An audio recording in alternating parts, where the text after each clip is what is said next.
الشیطان الرجیم بسم اللہ الرحمن الرحیم۔ السلام علیکم دوستو، فارن پالیسی انالیسز میں آج کا ہمارا ٹاپک ہے foreign policy making in U S A, اور اسی ٹاپک میں آج ہم ڈسکس کریں گے پریزیڈنٹ کو کہ فارن پالیسی میکنگ میں یو ایس اے میں پریزیڈنٹ کا کردار کس طرح ہے اور کون کون سے لاز ہے جس کے ذریعے سے وہ اپنے پاور کا استعمال کرتا ہے،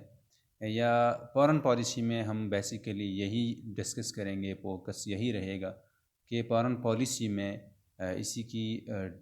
ڈیسیجن میکنگ میں، فارن پالیسی فارمولیشن میں، امپلیمنٹیشن میں ان کا کیا کردار ہے ڈائریکٹلی ایز اے پریزیڈنٹ۔ اور دوسری بات یہ ہے ہم یہ بھی ڈسکس کریں گے کہ کس طرح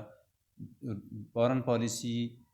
ڈیسیجن میکرز پر ان کا کس طرح اثر انداز ہو سکتے ہیں یا ہوتے ہیں،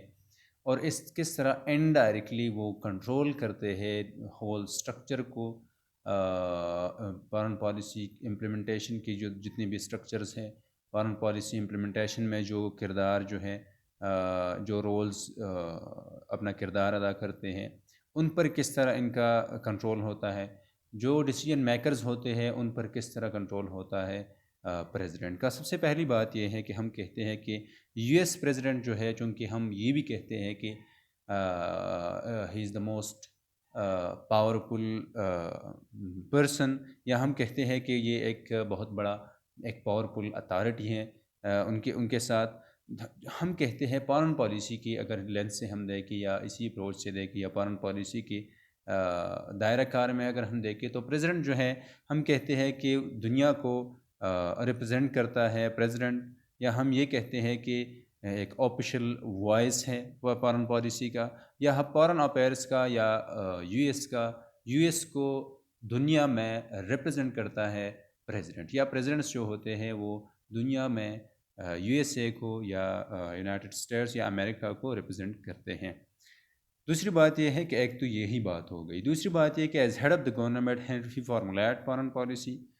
چونکہ وہ ہیڈ آف دا گورنمنٹ ہوتے ہیں، وہ ایگزیکٹو ہوتے ہیں اور ان کے پاس بہت زیادہ اختیارات بھی ہوتے ہیں، وہ فارن پالیسی کو فارمولیٹ بھی کرتے ہیں، سپروائز بھی کرتے ہیں اسی کی امپلیمنٹیشن کو، اور جو تیسری بات ہے جو ایک اہم چیز اور بھی ہے، وہ ریسورسز بھی دیتے ہیں جو فارن پالیسی کی امپلیمنٹیشن کے لیے لازمی ہوتی ہے، ریسورسز بھی یہ دیتے ہیں کہ سپورٹ کرے فارن پالیسی امپلیمنٹیشن کو۔ He also organizes and directs the department and agencies that play a part in the foreign policy process۔ وہ آرگنائز بھی کرتے ہیں، ڈائریکٹ بھی کرتے ہیں اور سپروائز بھی کرتے ہیں، یا ہم کہتے ہیں کہ انفلوئنس کرتے ہیں دوسری جتنی بھی ایجنسیز ہے، دوسری جتنی بھی رولز ہے، دوسری جتنی بھی ایکٹرز ہے، ان پر بھی پریزیڈنٹ کے اثرات ہوتے ہیں۔ Throughout the course of their time in office, most presidents gravitate towards foreign policy۔ ایک اور اہم چیز یہ ہے کہ اگر ہم دیکھیں تو یو ایس میں فارن پالیسی پر بہت زیادہ ایک فوکس رہتا ہے سوسائٹی میں، یا ہم یہ بات بھی ہم کہتے ہیں کہ یو ایس میں جو جتنی بھی پریزیڈنٹس آتے ہیں یا جو دونوں پارٹیز ہیں، وہ اپنی کمپین میں جو ہے زیادہ تر وقت جو دیتے ہیں وہ فارن پالیسی کو دیتے ہیں یا فارن افیئرس کو دیتے ہیں، یا وہاں پر ہم یہ بھی کہتے ہیں کہ لوگ ہمارے یہاں جیسے لوگ چھوٹے موٹی چیزوں پر ووٹ نہیں دیتے، بلکہ فارن ایشوز پر یا فارن ایشوز پر ایک پارٹی کے ایک پریزیڈنٹ کے سٹینڈنگ پر وہ ووٹ دیتے ہیں پریزیڈنٹس کو۔ تو ہم یہ کہتے ہیں کہ ان کا فوکس یہی رہتا ہے یو ایس اے کا کہ یا فارن افیئرز جو ہے یا فارن پالیسی جو ہے ایک فوکس رہتا ہے امریکہ میں لوگوں کا بھی اور جو اتھارٹیز ہیں ان کا بھی، اور ہم یہ کہتے ہیں کہ ان کا کردار جو ہے، ان کا فوکس جو ہے پریزیڈنٹ بذات خود ان کا فوکس زیادہ تر فارن پالیسی پر ہوتی ہے، یا ہم یہ کہتے ہیں کہ فارن افیئرس پر وہ زیادہ فوکس جو ہے وہ کرتے ہیں۔ It is often argued that the president has more autonomy in foreign policy as compared to domestic policy۔ اور ایون ہم یہ بھی کہہ سکتے ہیں یا ہم کہتے ہیں کہ پریزیڈنٹ کا کردار جو ہے یا پریزیڈنٹ کے ساتھ اختیارات جو ہے وہ فارن پالیسی میں یا فارن افیئرز میں زیادہ ہے کمپیریٹیولی ڈومیسٹک پالیسی سے یا ڈومیسٹک افیئر سے۔ اچھا، The president's specific foreign policy powers under the Constitution are few and restricted۔ He serves as Commander-in-Chief of Army and Navy through اچھا دو declare wars, nominate and appoint ambassadors and other public ministers subject to the advice and consent of the Senate. اب یہ ہے کہ ان کی جتنی بھی powers ہے for example وہ اپوائنٹ کرتے ہیں یا وہ ہیڈ کرتے ہیں آرم فورسز کو. ظاہری بات ہے کہ اگر ہم دیکھیں تو امریکہ کی فارن پالیسی اس طرح ہے کہ آرمی کا یا ملٹری کا اگر ہم چیز کو دیکھیں ملٹری کا کردار بہت زیادہ ہے فارن پالیسی امپلیمنٹیشن میں. فار ایگزامپل ہم ایجنسیز کی بات کرتے ہیں, ہم آرمی کی بات کرتے ہیں, ہم ایئر فورس کی بات کرتے ہیں یا ہم CIA کی بات کرتے ہیں, تو جتنی بھی چیزیں ہیں ان پر کنٹرول ہوتا ہے کانسٹیٹیوشنلی پریزیڈنٹ کا, اور ہم پریکٹیکلی بھی دیکھ سکتے ہیں کہ ان پر جو ہے وہ کنٹرول ہوتا ہے پریزیڈنٹ کا یا بہت زیادہ یہ اثر انداز ہوتے ہیں پریزیڈنٹ سے. تو ہم یہ کہتے ہیں کہ فارن پالیسی امپلیمنٹیشن میں ان اداروں کا, ان ایجنسیز کا بہت زیادہ کردار ہے. اگر وہ پریزیڈنٹ جو ہے وہ ان اداروں کو وہ ہیڈ کرتے ہیں, ان کی جو ہائر آفیشلز ہیں ان کو اپوائنٹ کرتے ہیں اپنے ڈسکریشنری پاورز کے اندر یا کانسٹیٹیوشنلی وہ اس طرح کر سکتے ہیں, تو ہم یہ کہہ سکتے ہیں کہ آرگنائزیشنز میں, جتنی بھی آرگنائزیشنز میں اگر ہیڈ کو پریزیڈنٹ کے یا ہیڈ جو ہے وہ پریزیڈنٹ کے انڈر ہو یا وہ ان کے انفلوئنس میں ہو, تو ظاہری بات ہے وہی آرگنائزیشن جو ہے آرگنائزیشنل پالیسی بھی اسی طرف چلتی ہے جو اس کے ہیڈز جو ہے وہ چاہتے ہیں. تو ہم یہ کہتے ہیں کہ پریزیڈنٹ جو ہے وہ ایک تو یہ ہے کہ وہ کمانڈر ان چیف ہے, اور ہم اس سے اندازہ لگا سکتے ہیں کہ ملٹری کا فارن پالیسی امپلیمنٹیشن میں USA میں بہت زیادہ کردار ہے, اور اگر وہ ہیڈ کرتے ہیں, وہ کنٹرول کرتے ہیں, وہ انفلوئنس کرتے ہیں ان ایجنسیز کو, ان آرگنائزیشنز کو یا ملٹری کو, ظاہری بات ہے ہمیں پتہ چل سکتا ہے کہ کتنا وہ اثر انداز ہو سکتے ہیں فارن پالیسی امپلیمنٹیشن پر. دوسری بات یہ ہے کہ وہ اپوائنٹ کرتے ہیں ایمبیسڈرز کو یا ہائر آفیشلز کو یا پبلک منسٹرز کو. ٹھیک ہے, اگر پبلک منسٹرز کو ظاہری بات ہے ڈیسیجن میکنگ جو ہے وہ وہاں پر کون لوگ انوالو ہوتے ہیں, یہی ڈیسیجن میکرز یہی منسٹرز ہوتے ہیں, یہی ہائر آفیشلز ہوتے ہیں جو نامینیٹڈ ہوتے ہیں پریزیڈنٹ کے, جو پریزیڈنٹ نامینیٹ کیے ہوتے ہیں یا پریزیڈنٹ کے نامینیٹڈ لوگ ہوتے ہیں جو ڈیسیجن میکنگ کرتے ہیں. تو ہم یہ کہہ سکتے ہیں کہ نہ یہ کہ جو آرگنائزیشنز جو ایکٹرز فارن پالیسی امپلیمنٹیشن میں انوالو ہوتے ہیں وہ اثر کے انڈر ہوتے ہیں یا وہ انڈر دا انفلوئنس ہوتے ہیں دا پریزیڈنٹ کے. تو ہم یہ بھی کہہ سکتے ہیں کہ جو لوگ ڈیسیجن میکرز ہوتے ہیں, جو لوگ ڈیسیجن میکنگ کرتے ہیں, جو لوگ فارن پالیسی ڈیسیجن میکنگ میں انوالو ہوتے ہیں, وہی لوگ بھی پریزیڈنٹ کے ہوتے ہیں یا ان پر بھی پریزیڈنٹ کے اثرات ہوتے ہیں یا ان پر بھی پریزیڈنٹ کا جو ہے ایک کنٹرول ہوتا ہے. دوسری بات یہ ہے کہ اگر ہم جتنی بھی ساری چیزیں ہیں, فار ایگزامپل ہم کہتے ہیں کہ وار کلاز اور کامرس کلاز کے تحت جو ہے سینٹ کا کردار یہ ہے, ہم یہ پچھلے لیکچر میں ڈسکس کر چکے ہیں کہ سینٹ کا کردار یہ ہے کہ سینٹ جو ہے فنڈز مہیا کرتے ہیں یا کانسنٹ دیتے ہیں یا وارز جو ہے فار ایگزامپل وارز جو ہے وہ ڈکلیئر کرتے ہیں.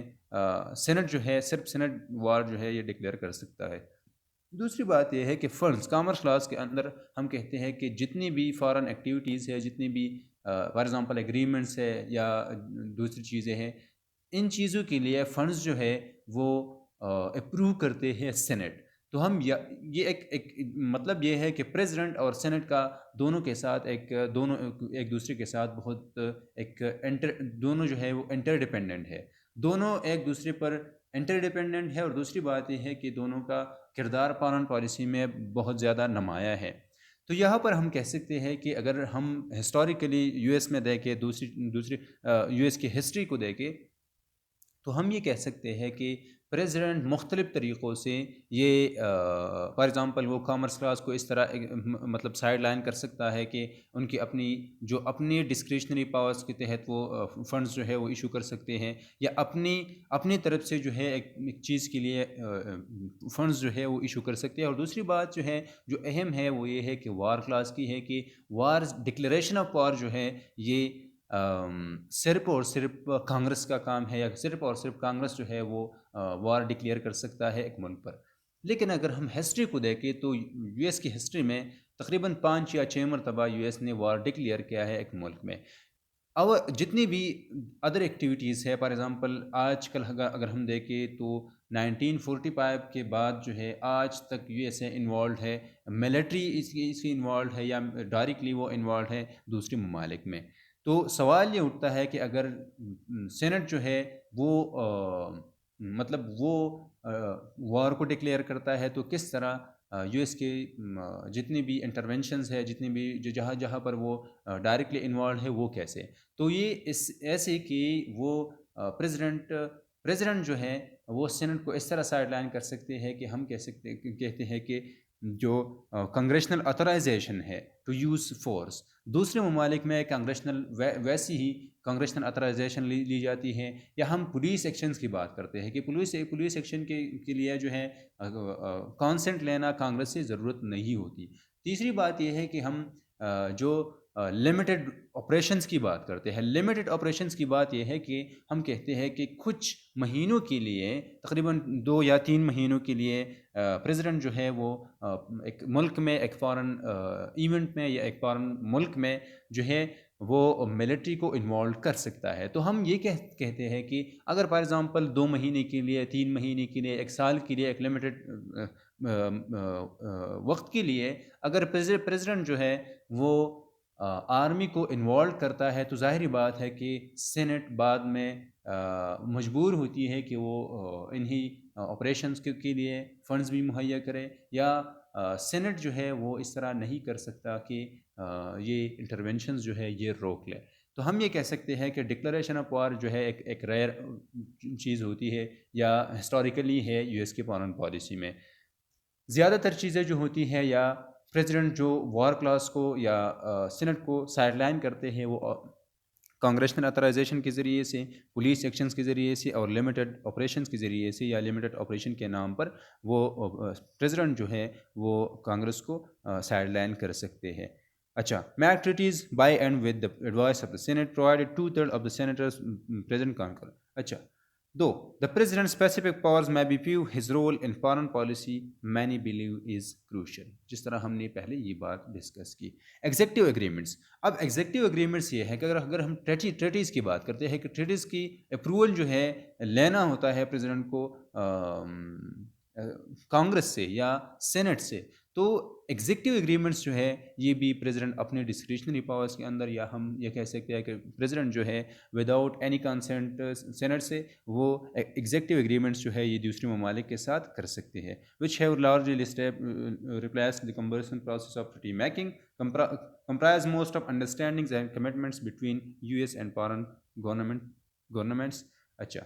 these are understood to be president's prerogative. ظاہری بات ہے جس طرح ہم پہلے بات کر چکے ہیں کہ سینٹ کے لیے یا پریزیڈنٹ کے لیے ان چیزوں کا اپروول لینا نہیں پڑتا کانگریس سے، یہ پریزیڈنٹ خود ہی کر سکتا ہے. تو ہم کہہ سکتے ہیں کہ ٹریٹیز کی بجائے ایگزیکٹو اگریمنٹس جو ہے یو ایس کے پریزیڈنٹس جو ہے وہ کر سکتے ہیں.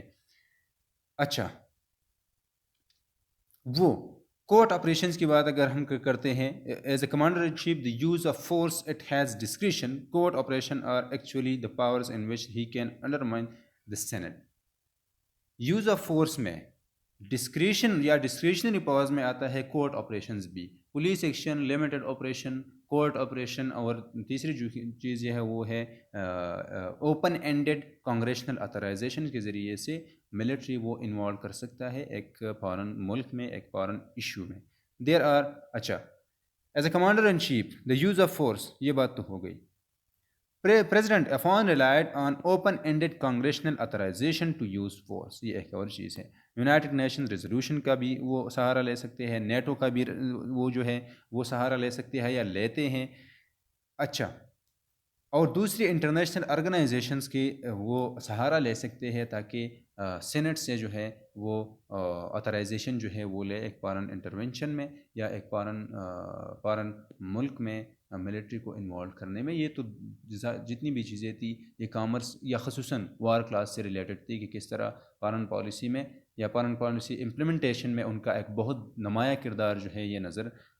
ہمیں آتا ہے. The President also has the power to receive foreign ambassadors and in effect to recognize foreign governments. وہ فارن ایمبیسڈرز جو ہے ان کو ریسیو بھی کرتے ہیں، اور ہم یہ بھی کہتے ہیں کہ انٹرنیشنل لا میں کہ پریزیڈنٹ جو ہے وہ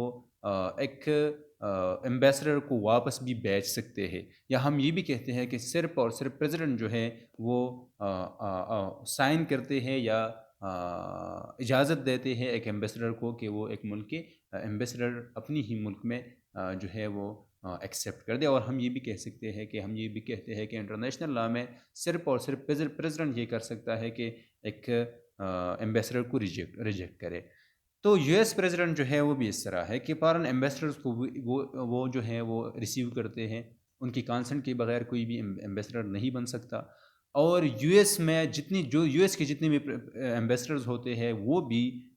پریزیڈنٹ جو ہے وہ اپوائنٹ کر سکتے ہیں یا کرتے ہیں، اور فارن گورنمنٹس جو ہے وہ بھی پریزیڈنٹ ریکگنائز کر سکتے ہیں. The president has two additional informal but influential powers in foreign affairs. One of those is the ability to determine the national agenda by bringing issues to the forefront of public attention and concern. ظاہری بات ہے اگر ان کے ہاتھ میں، ان کے control میں decision makers ہو، ان کے ہاتھ میں ڈیسیجن امپلیمنٹیشن یا فارن پالیسی امپلیمنٹیشن کی جتنی بھی آرگنائزیشنس ہیں ان کی کنٹرول میں ہو، ان کے انفلوئنس میں ہو، یا وہ پبلکلی اس طرح ایک فگر ہے کہ وہ پبلک اٹینشن میں کوئی بھی چیز، کوئی بھی ایشو جو ہے وہ آسانی سے لا سکتا ہے، تو ہم یہ بھی کہہ سکتے ہیں کہ ایک جو وہ چاہتے ہیں وہی ایشوز جو ہے وہ سامنے آئے گی، جو وہ چاہتے ہیں وہی ڈیسیجن میکنگ انہی چیزوں پر ہو سکتی ہے، جو وہ چاہے وہی فارن پالیسی یا وہی چیزیں جو ہے فارن پالیسی کی امپلیمنٹ ہو سکتی ہے جو وہ چاہے. اچھا، the other which ranks among the president's most potent weapons for controlling foreign policy is the power to commit the nation to a particular course of action diplomatically. ٹھیک ہے، جس طرح ہم پہلے یہ بات کہہ چکے ہیں کہ اگر لمیٹڈ وارز میں ہو، کورٹ آپریشنز میں ہو، یا اوپن اینڈڈ کانگریشنل اتھرائزیشن کے ذریعے سے ہو، اگر وہ ایک ایشو میں یو ایس اے کو انوالو کرتے ہیں تو پھر بعد میں ہم یہ کہہ سکتے ہیں کہ اگر وہ انہوں نے انوالو کر دیا یو ایس اے کو، تو پھر یہ مشکل ہے کہ سینٹ جو ہے یا دوسری جو آرگنائزیشنز ہے، دوسری جو ایکٹرز ہے، وہ واپس بلائے، یا جو ایکشن یا یہ جو کورس ہے یہ مطلب یہ اس میں ریٹریٹ کرے یو ایس اے، یا اس سے پیچھے جو ہے پیچھے ہٹ جائے. تو یہ بھی ایک اہم چیز ہے پریزیڈنٹ کے پاورز میں، یا پریزیڈنٹ کے جس طرح وہ انفلوئنشل بنے ہیں یا بنتے ہیں، وہ انہی چیزوں کی وجہ سے ہیں. Once he does so, it can be extremely difficult for the president opponents to alter that course. Even ہم یہ بھی کہہ سکتے ہیں کہ نہ صرف یہ کہ سینٹ، نہ صرف یہ کہ کانگریس، نہ صرف یہ کہ دوسری آرگنائزیشن، بلکہ دوسری پارٹیز بھی اگر ایک پریزیڈنٹ جو ہے وہ فار ایگزامپل بش نے امریکا کو انوالو کیا افغانستان میں، بعد میں جتنی بھی پارٹیز آئے، جتنے بھی پریزیڈنٹس آئے، ان کا یہ بہت زیادہ مشکل تھا ان کے لیے کہ وہ افغانستان سے نکلے. آج کل بھی یہی چیز ایک فارن پالیسی کے ان کی ایک آبجیکٹیو ہے کہ